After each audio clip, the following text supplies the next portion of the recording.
Hey guys, welcome back to the channel. Alright, man, we're gonna try that one more time, baby. Okay, let's give it to them one more time. We're gonna try that shit from the top. It's showtime. Fantastic.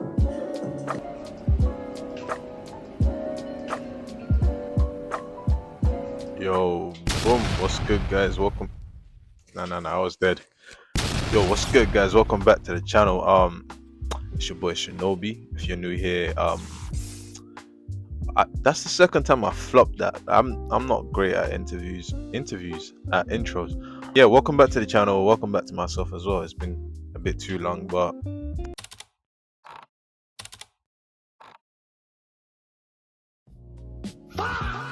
this video is actually meant to be a shorter video in between longer project I've been working on for this channel. But today I will be working on a little 3-style drawing challenge. Same reference, same person, but 3 different styles or 3 different levels of effort to be more precise.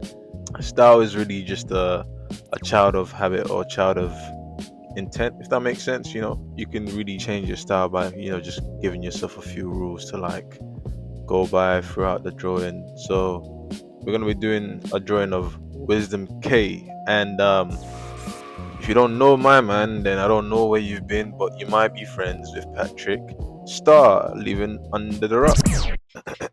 Yeah. Looking back, I think it would have made more sense to say friends with SpongeBob, because then you would be Patrick Star. But anyways, yeah, I thought this would be a middle ground because I feel like if you're a little bit more into the artsy side of internet, you might definitely know him. But if you're just online in general, you probably just seen his videos in general. I'll probably put a few up, and he does these fun challenges where he styles himself after, let's say, a font or a character from a TV show or a season even. Those are some of my favorite videos of his. But the idea is simple, just one quick sketch for the first one, or more like a color study. Second one goes a bit deeper, a bit of the manga side of things, because I've been working on that for a bit. The final portrait is gonna be a little bit more. Alexa. Last one's gonna be a bit more of a realistic type of portrait. I'm still gonna be doing it on the iPad, but I'm working in a way where I'm trying to imitate my style with painting on digital. But you're gonna let me know how well you think I did, but I think I did a decent job. I was actually kind of happy. Enough talk. Let's get into the thing, innit? I don't want to waste too much time. Showtime. Let's get into it. All right. So style, like I said, is really a child or more so a product of habit as well as discipline. And when I say discipline, I mean what I said earlier: giving yourself a set of rules at the start of your sketch and then sticking by that all the way through. Over time, this ends up being your preferred manner of working sometimes. In essence, how you approach shapes and how loose you are with replicating them in relation to the figure in your reference. Or even something as simple as the amount of steps you take or allow yourself to employ in your rendering. In this first study here, I am attempting to limit myself to working in flat colors.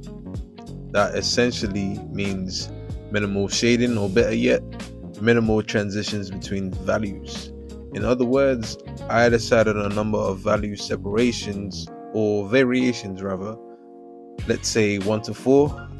I think in this one 4 was probably my max, but essentially I group values in highlights and shadows with 1 or 2 midtones in between, therefore allowing myself to be simplistic or more cartoony, as one might say.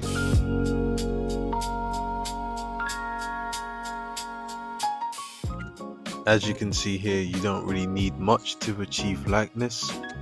All we really have is the general shape and general colors of the figure, but we still have something. And fair enough, it's not perfect, but what we have here is an essence of the figure and character. So you might catch me rendering away tiny details that might not matter, but that's because I've settled into the piece at this point. I have made peace with every decision so far, and at this point, I'm simply putting things together to make the study feel at least somewhat refined. And by following these short sets of rules for my process, I can make sure I am not as distracted by the plethora of decisions I could be making along the way to determine the final outlook of the work. And really, the last things I needed were some tiny final details, some background, and a little cast shadow. It, of course, doesn't hurt to play with the layers and see if we can maybe glaze or add some pinkish warmth to the skin. And these are not my hands, well, this is the final look.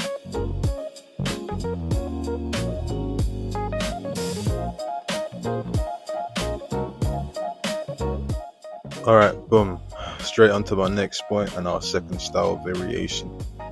Particularly when it comes to portraits. Another variable we can look at when it comes to finding or making a style is the amount of detail you choose to add or to omit from the face, especially in the case of using a reference like this. Things like the cupid's bow, eye bags, and wrinkles, or sometimes even the muzzle or the amount of cast shadows you choose to include. Those could determine the attributes that make up your style. I mean, even the direction you choose to shade, and particularly in the realm of manga, where pretty much everything is illustrated with contrast as the main mechanism. Things like how you approach shadow, light, and line, and the dance between the three are very important. You can be more or less angular with your lines or shapes. You could be more or less transitionary with your shadows. Anything really. The main rule, I believe, truly is the economy of lines. How much do you need to communicate likeness? And how much more likeness do you really want to have? There is also, of course, the freedom to exaggerate features, but that comes with your sensibilities and referencing the styles you truly enjoy naturally. For me, you can see up in the corner, I'm referencing a manga called Drifters by Shimazu Toyohisa. Truth be told, I've only seen the anime. However, I usually just pull up random panels on Pinterest, mostly going by intuition or, in simple terms, referencing cool panels. The manga styles I tend to come back to are ones like Vagabond by Takehiko Inoue, or sometimes even One Punch Man. They have the craziest background shots. Of course though, if I had to say what manga style this drawing reminded me of the most, at least at the time, I would have to say Bleach by Tite Kubo. He kinda almost looks like he could be one of the Quincy captains. Read it or watch it if you don't know what I'm talking about. Bleach was one of the first anime I actually got into over 10 years ago, and actually, thinking back now, Ichigo was my first fan art drawing I ever posted anywhere. Probably one of my first drawings I actually posted online. So honestly, it's no surprise that I see hints of the style in my own current work. Speaking of which, I am writing a manga.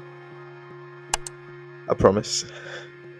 Even if I haven't drawn a page in months, but we can get into that another time. Not only Bleach, but the entire big three, including Naruto and One Piece, are a big inspiration to the style and world of my manga, Deadlock. I naturally end up making any character I draw in this style to exist in the world of Deadlock, and that usually means I give them either a power or a trait from the world. And here we have Wisdom as a blood mist user, like one of my main characters, Ananas Cirrus, or Nana for short. And since this was meant to be the second level of effort and meant to look quote unquote more refined, I went ahead and put a frame around it and finish it off in style, a bit like Naruto. And yeah, since I did both drawings on the same canvas, I can only give you the time for them together rather than the time it took to do them individually, and that came out to be around 8 hours and 4 minutes in total. Not too bad, but wait till you see what the next one was.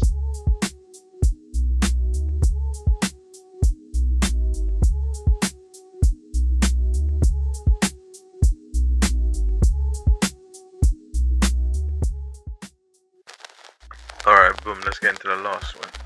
So unfortunately for this one, we didn't have as much footage from the live session, so we only have the time lapse from Procreate to work from, for most of it at least. But don't worry, towards the end we're gonna get back into the live footage where you can see me close up trying to finish off the piece with some nice details on later on.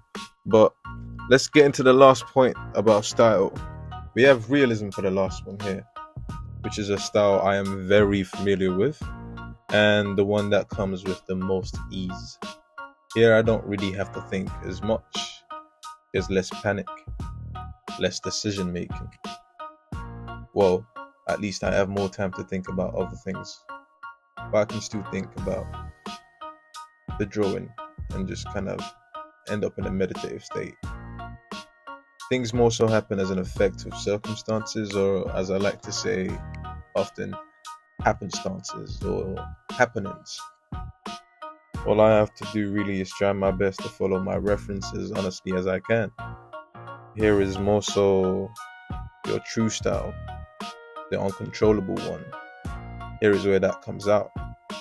Here, style directly becomes a product of your habits, tendencies, and inclinations.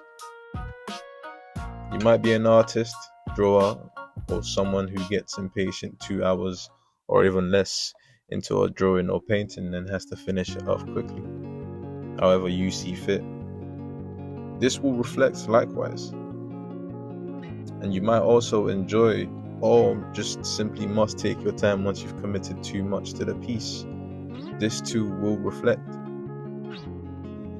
Neither is necessarily detrimental, but human beings being what we are will naturally spot the results of these tendencies, and unto them we will project meanings and interpretations. But most of all, we will recognize and acknowledge the uniqueness in the work that is only possible because you have devoted your entire being in whatever capacity you can, in whatever time you have. But yeah, that's all I really have to say on it. You know, this is just my argument for the way you can build your style. Feel free to ask me questions or debate with me in the comments. But also, I hope you enjoy the rest of the painting. This one really did take forever.